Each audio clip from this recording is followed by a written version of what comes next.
नमस्कार, खबरों की खबर में आपका स्वागत है। मैं हूं संकेत उपाध्याय। तो ड्रग्स केस की जांच में क्या फंस रहा है बॉलीवुड? पहले आर्यन खान तक ही सीमित था मामला और अब धीरे धीरे और नाम सामने आ रहे हैं। अनन्या पांडे को पूछताछ के लिए बुलाया गया, पूछताछ खत्म हुई, वो घर चली गई, लेकिन कल फिर आना है। आइए सबसे पहले आपको बता दें घटनाक्रम क्या है। शाहरुख खान के घर एनसीबी के अधिकारी आज पहुंचे। कागजी कार्रवाई के लिए शाहरुख खान के घर पहुंचे थे वो, ऐसा उन्होंने कहा। शाहरुख खान ने आर्थर रोड जेल में आर्यन से मुलाकात भी की सुबह।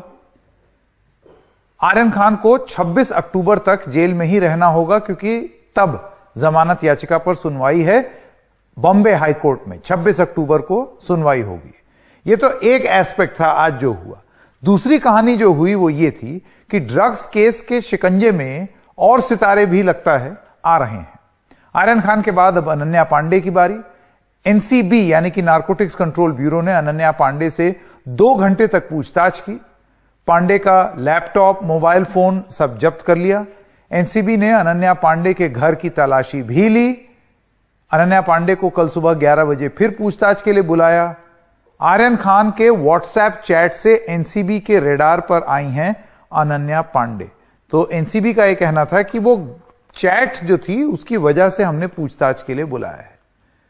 तो जो बड़ा सवाल हम पूछ रहे हैं वो यही है कि इस चैट के अलावा कुछ है एनसीबी के पास, या बस इस व्हाट्सएप चैट के आधार पर ही पूरी इन्वेस्टिगेशन हो रही है। स्वागत करना चाहता हूं हमारे मेहमानों का।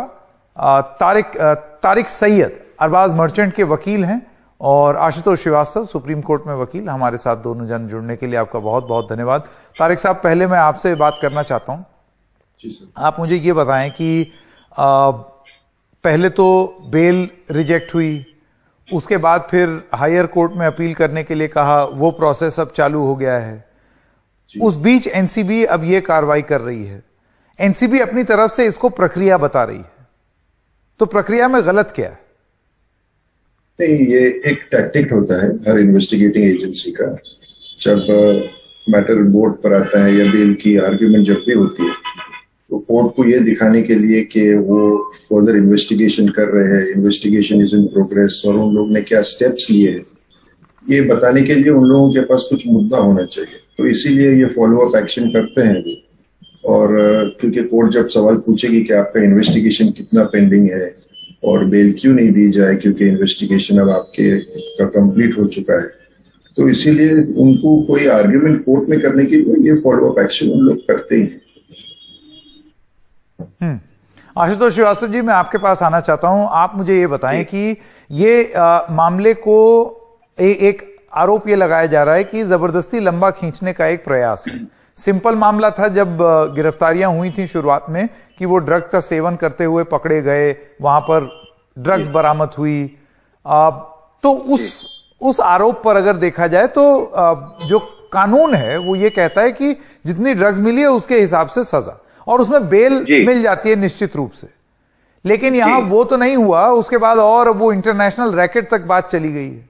अच्छा, ऐसे ही आरोप पिछले साल भी लग रहे थे, अगर आपको सुशांत सिंह राजपूत वाला मामला याद हो। तो ऐसा तो नहीं है कि कोई प्लेबुक के तहत या किसी स्क्रिप्ट के तहत चल रही है एनसीबी? नहीं, देखिए, मुझे लगता है कि ये बहुत अर्ली स्टेज होगा ऐसा बोलना। हालांकि देखिए, जो भी चीजें हो रही है, ऐसा नहीं है कि एनसीबी को कोई एब्सोल्यूट पावर जो है मिला हुआ है कानून के तहत। ऑब्वियसली जो वो इन्वेस्टिगेशन कर रहे हैं वो कोर्ट भी उसको सुपरवाइज करेगा। जो ट्रायल कोर्ट में जो भी सबमिशन हो रहा है वो भी देखा जा रहा है और उसको देखा जाएगा। और देखिए, जो सिर्फ अगर कोई बेल रिजेक्ट होने का मतलब ये नहीं है कि कोई कन्विक्ट हो गया है या उसने किसी पर्टिकुलर क्राइम को किया है ये मान लिया जाए, या नहीं किया है इसको भी मान लिया जाए। देखिए, बेल एक प्रक्रिया है जो अगर लगता है कोर्ट को कि इन्वेस्टिगेशन में इससे कोई बेल देने से कोई नुकसान नहीं होगा या इन्वेस्टिगेशन पे उसका कोई इम्पैक्ट नहीं आएगा या कोई विटनेसेस को टैंपर नहीं किया जाएगा, एविडेंस के साथ छेड़छाड़ नहीं किया जाएगा अगर एक्यूज को छोड़ दिया जाए तो। क्योंकि इस केस में अभी तक इन्वेस्टिगेशन कंप्लीट नहीं हुआ है, चार्जशीट भी फाइल नहीं हुई है। और देखिए, जो कोर्ट ने ऑर्डर किया है, सेशंस कोर्ट ने, एनडीपीएस का स्पेशल कोर्ट ने, तो उन्होंने एक सर्टेन फाइंडिंग्स उसके अंदर डाला है।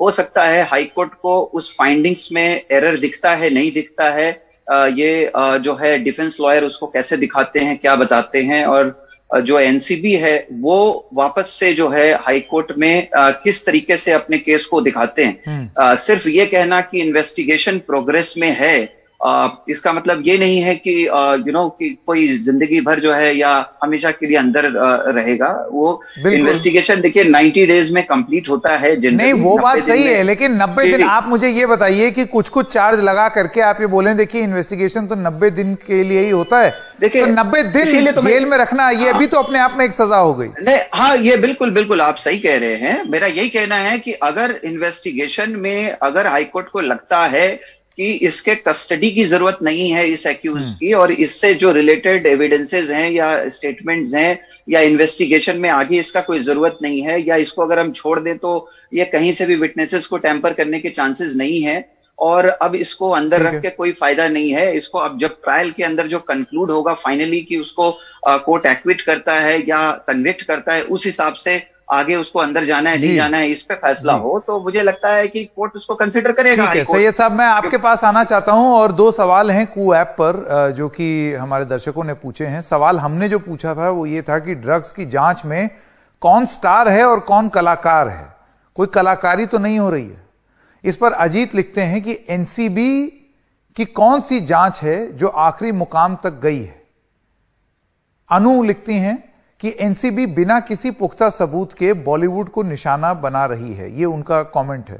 मैं आपसे ये जानना चाहता हूं मर्चेंट साहब, माफ कीजिएगा सैयद साहब, मैं आपसे ये जानना चाहता हूं कि देखिए एक जो ये सवाल पूछा गया है कि कौन सी एनसीबी की ऐसी जांच है जिसको एकदम आखिरी मुकाम तक पहुंचाया गया है, जिसमें वो कंक्लूसिवली ये कह सकते हैं कि भाई हमने ये पाया। जैसे रिया चक्रवर्ती वाली ही जांच ले लेते हैं। देखो, हर केस अपने मेरिट्स के ऊपर डिसाइड किया जाता है, और एनसीबी तो is a premier investigating agency, तो हर केस में सीजर होने के बाद में, इन्वेस्टिगेशन के बाद में वो कंप्लेंट फाइल करते हैं कोर्ट में, और ऐसे काफी केसेस हैं जहां पर एनसीबी सक्सेसफुल भी हुई है कोर्ट में, और काफी केसेस हैं जहां पर अक्यूज एक्विट भी हुए। अभी रिया चक्रवर्ती का जो केस था उसमें भी अभी कंप्लेंट फाइल हो चुकी है, but unfortunately for the NCB, क्योंकि मैं कुछ अक्यूज के लिए वो केस में अपियर होता हूं, तो I can say that there is no connecting link between Sushant Singh's death and the other co-accused who have been arrested। वो केस में उन लोगों ने 33 अक्यूज को अरेस्ट किए और लिटिल मोर देन 33। तो उन केसेस में भी जो कंप्लेंट आई है उसमें what is lacking is the connection inter se between the accused persons. मतलब कुछ केसेस है, उनमें से कुछ अक्यूज ऐसे हैं जो सुशांत सिंह के डेथ के पहले के ट्रांजैक्शंस के बारे में बात करते हैं, और जितने भी सीजर्स हुए हैं वो सुशांत सिंह के डेथ के बाद में हुए। तो there is no connection inter se between the seizures and Sushant Singh because he was not there at that point of. Correct. And whichever complaint has been filed by any of the departments, be it NCB, DRI, Customs or Police, वो अपना investigation time period होने के बाद में complaint file करती हैं। जितना भी एविडेंस होता है they produce it before the court, और ट्रायल के टाइम पे उनका ये एंडेवर रहता है कि to prove the charges against the accused person. So that is most of the cases it is like that. और हमेशा से जितने भी डिपार्टमेंट्स है, ये देखिए, ये एनडीपीएस के केसेस में जो इंपॉर्टेंट चीज रहती है वो recovery of drugs and connection of the drug with the accused person.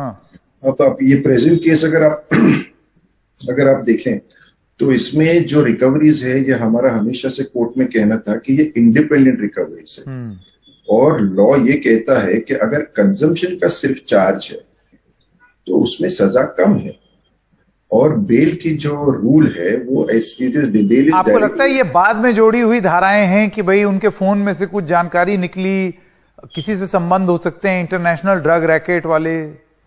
देखो, ऐसी है, see the law is very clear on this aspect. WhatsApp chats, phone chats, they are always corroborative piece of evidence to a recovery. अगर ये case में, अगर उनके case में ऐसा है कि एक रिकवरी हुई है, और अगर WhatsApp chats are corroborating to the recovery, they may be used as corroborative evidence. But अगर WhatsApp chats are in respect of some events in the past for which the accused cannot be charged, those WhatsApp chats are useless. आप समझे? एक छोटी सी बात मैं आपको समझाता हूँ। फॉर एग्जाम्पल, अगर मैंने 3 साल पहले किसी से बातचीत किया हो in respect of WhatsApp chats, उसका truth you can never ascertain, देखिए फोन पे चैट्स जो रहते हैं उसका कंक्लूजन नहीं, वो बात आपकी सही है, लेकिन अगर एक सेशंस कोर्ट ने इसमें मेरिट पाया है जिसके आधार पर उन्होंने जमानत अर्जी जो है उसको खारिज कर दी, तो अब ऊंची अदालत जो है उसके विवेक पर मामला छोड़ना पड़ेगा। मैं समय खत्म हो गया मेरे पास। आप दोनों का बहुत बहुत धन्यवाद हमारे साथ जुड़ने के लिए। एक छोटे से ब्रेक के लिए रुक रहे हैं, अभी हाजिर होते हैं।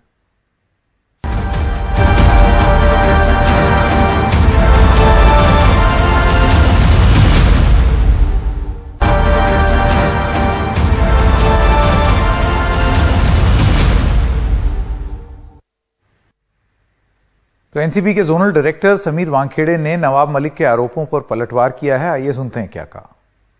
मैं ये जो दुबई की बात कर रहे हैं, मैं इसका घोर निंदा करता हूं। ये झूठी इंफॉर्मेशन है। जिस तारीख ये जो कह रहे हैं दिसंबर में, मैं उस टाइम पे मुंबई में हूं। ये उस चीज की जांच कर सकते हैं। पूरी तरीके से मैं इसका खंडन करता हूं और झूठा आरोप है। ये जो शब्द है खंडनी, एक्सटॉर्शन, ये बहुत ही घटिया शब्द है। मैं गया था मालदीव्स में, बाकायदा गवर्नमेंट की, हमारे जो कॉम्पिटेंट अथॉरिटी होती है उनकी परमिशन मैंने लिया है। मैं सरकार की परमिशन लेके अपने बच्चों के साथ में, अपने फैमिली के साथ में गया हूं। तो अगर उसे एक्सटॉर्शन कहते हैं तो दिस इज नॉट एक्सटॉर्शन।